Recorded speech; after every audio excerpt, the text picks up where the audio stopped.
Hello and welcome to the Cultured Bumpkin. Look at that. I'm Jake. This is chapter 10 of Anne of Green Gables. And if you want to follow along with your own copy of Anne of Green Gables, there's an affiliate link in the bio. You can support the show and build your library at the same time with a beautiful hardback copy of Anne of Green Gables. My little girl, she's 10, 1 year younger than Anne. She has that edition, and she begged me to read this book out loud. So, hey, Abigail, how you doing? Okay, so let's get to it. All right. Chapter 10, Anne's Apology. Marilla said nothing to Matthew about the affair that evening. But when Anne proved still refractory the next morning, an explanation had to be made to account for her absence from the breakfast table. Marilla told Matthew the whole story, taking pains to impress him with a due sense of the enormity. Of Anne's behavior. It's a good thing Rachel Lynde got a callin' down. She's a meddlesome old gossip, was Matthew's consolatory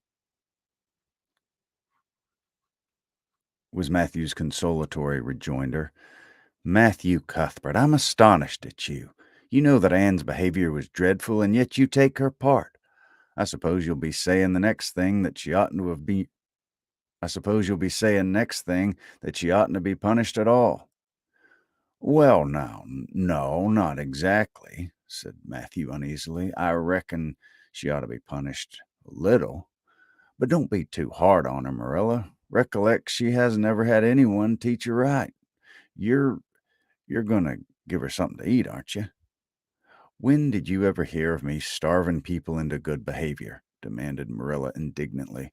She'll have her meals regular, and I'll carry them up to her myself. But she'll lay up there until she's willing to apologize to Mrs. Lynde, and that's final, Matthew. Breakfast, dinner, and supper were very silent meals, for Anne still remained obdurate. After each meal, Marilla carried a well-filled tray to the east gable and brought it down later on not noticeably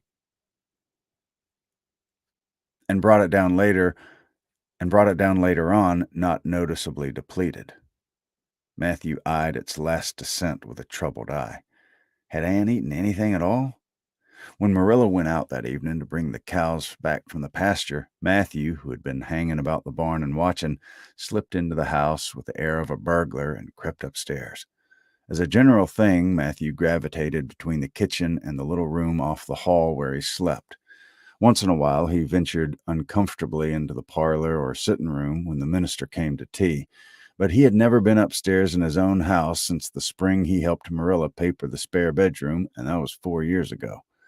He tiptoed along the hall and stood for several minutes outside the door of the east gable before he summoned courage to tap on it with his fingers and then opened the door to peep in. Anne was sitting on the yellow chair by the window, gazing mournfully out into the garden. Very small and unhappy she looked, and Matthew's heart smote him. He softly closed the door and tiptoed over to her. "Anne," he whispered, as if afraid of being overheard. "How are you making it, Anne?" Anne smiled wanly. "Pretty well. I imagine a good deal, and that helps me to pass the time. Of course, it's rather lonesome, but then I may as well get used to that." Anne smiled again, bravely facing the long years of solitary imprisonment before her. Matthew recollected that he must say what he had come to say without any loss of time, lest Marilla return prematurely. "Well, now, Anne, don't you think you'd better do it and have it over with?" he whispered. "It'll have to be done sooner or later, you know, for Marilla's a dreadful determined woman. Dreadful determined, Anne. Do it right off, I say, and have it over." "Do you mean apologize to Mrs. Lynde?" "Yes, apologize. That's the very word," said Matthew eagerly. "Just smooth it over, so to speak. That's what I was trying to get at." "I suppose I could do it to oblige you," said Anne thoughtfully. "It would be true enough to say I'm sorry, because I am sorry now. I wasn't a bit sorry last night. I was mad clear through, and I stayed mad all night. I know I did because I woke up 3 times and I was furious every time. But this morning it was over. I wasn't in a temper anymore, and I left a dreadful sort of goneness, too. I felt so ashamed of myself, but I just couldn't think of going and telling Mrs. Lynde so. It would be so humiliating. I made up my mind I'd stay shut up forever rather than do that. But still, I'd do anything for you, if you really wanted me to. Well, now of course I do. It's terrible lonesome downstairs without you. Just go and smooth things over. That's a good girl. Very well, said Anne resignedly. I'll tell Marilla as soon as she comes in. I've repented. That's right, Anne. But don't tell Marilla I said anything to you. She might think I was putting in my oar, and I promise not to do that. Wild horses won't drag the secret from me, promised Anne solemnly. How would wild horses drag a secret from a person anyhow? But Matthew was gone, scared at his own success. He fled hastily to the remotest corner of the horse pasture, lest Marilla should suspect what he'd been up to. Marilla herself, upon her return to the house, was agreeably surprised to hear a plaintive voice calling, "Marilla," over the banisters. "Well," she said, going into the hall, "I'm sorry I lost my temper and said rude things, and I'm willing to go and tell Mrs. Lynde so." "Very well." Marilla's crispness gave no sign of her relief. She had been working what under the canopy. She had been wondering what under the canopy she had been wondering what under the canopy she should do if Anne did not give in. "I'll take you down after milking." Accordingly, after milking, Marilla behold Marilla and Anne walking down the lane, the former erect and triumphant, the latter drooping and dejected. But halfway down, Anne's dejection vanished as if by enchantment. She lifted her head and stepped lightly along, her eyes fixed on the sunset sky and an air of subdued exhilaration about her. Marilla beheld the change disapprovingly. This was no meek penitent such as it behooved her to take the presence off of. This was no meek penitent such as it behooved her to take into the presence of the offended Mrs. Lynde. "What are you thinking of, Anne?" she asked sharply. "I'm imagining out what I must say to Mrs. Lynde," answered Anne dreamily. This was satisfactory, or should have been so, but Marilla could not rid herself of the notion that something in her scheme of punishment was going askew. Anne had no business to look so rapt and radiant. Anne continued until they were in the very presence of Mrs. Lynde, who is sitting knitting by her kitchen window. Then the radiance vanished. Mournful penitence appeared on every feature. Before a word was spoken, Anne suddenly went down on her knees before the astonished Mrs. Rachel and held out her hands beseechingly.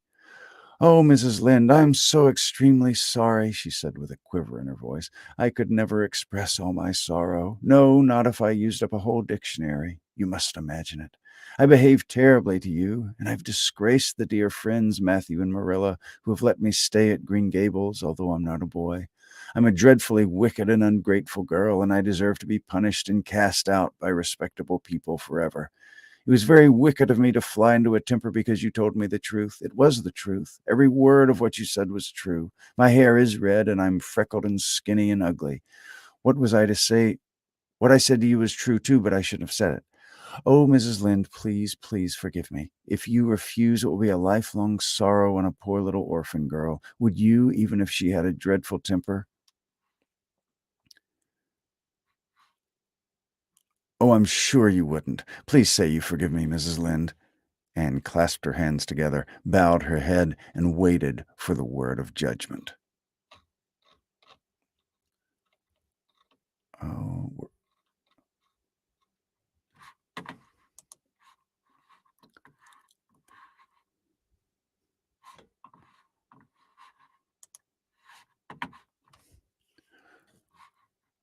here we go. There was no mistaking her sincerity. It breathed in every tone of her voice. Both Marilla and Mrs. Lynde recognized its unmistakable ring.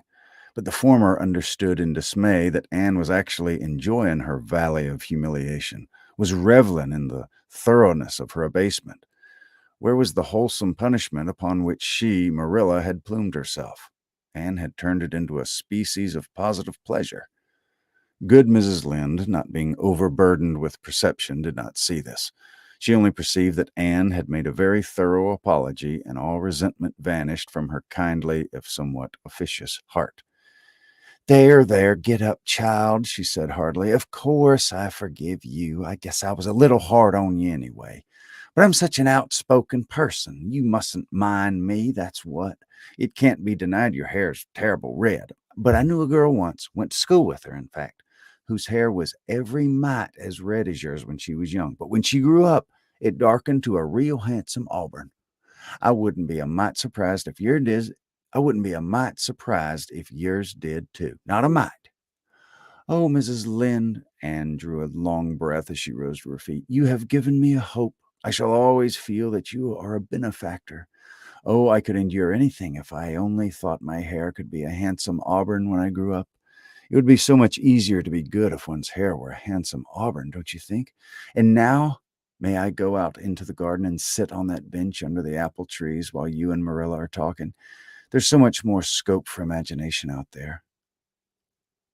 Yes, child, run along, and you can pick a bouquet with them of white June lilies over in the corner if you like. As the door closed behind Anne, Mrs. Lynde got briskly up to light a lamp. She's a real odd little thing.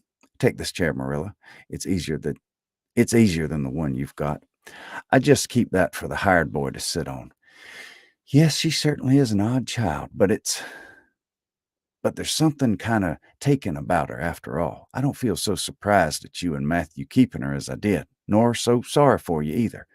She may turn out all right. Of course, she has a queer way of expressing herself, a little too kind of forcible, but she'll likely get over it now that she's come to live among civilized folks. And then her temper's pretty quick, I guess. But there's one comfort. A child that has a quick temper just blaze up and cool down, ain't never likely to be sly or deceitful. Preserve me from a sly child, that's what. On the whole, Marilla, I kind of like her. When Marilla went home, Anne came out of the fragrant twilight of the orchard with a sheaf of white flowers in her hands. I apologized pretty well, didn't I? She said loudly. She said proudly as they came down the lane.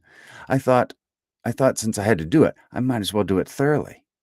You did it thoroughly, all right enough, was Marilla's comment. Marilla was dismayed at finding herself inclined to laugh over the recollection.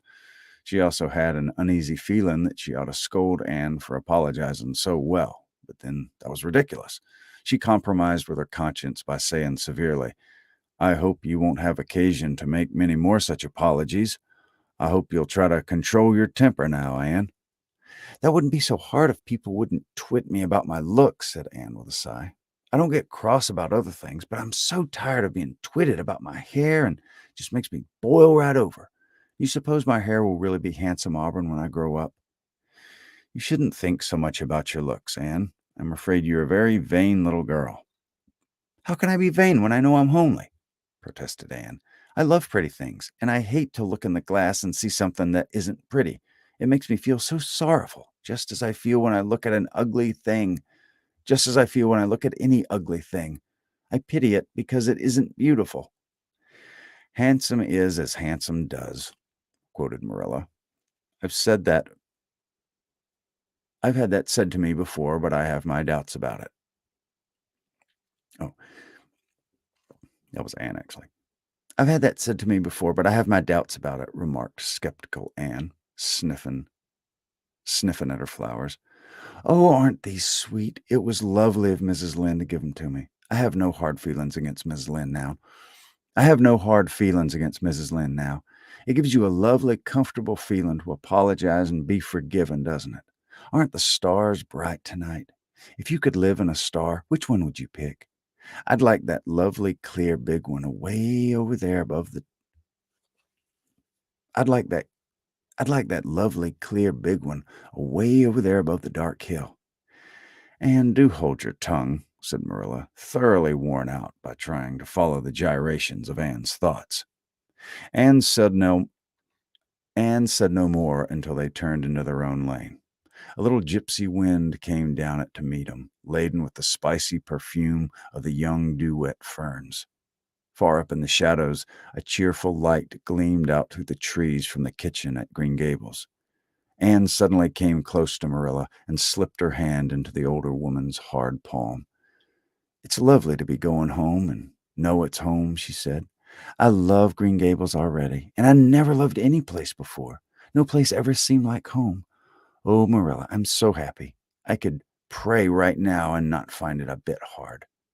Something warm and pleasant welled up in Marilla's heart at a touch of the thin little hand in her own. At the touch of that thin little hand in her own. A throb of the maternity she had missed, perhaps.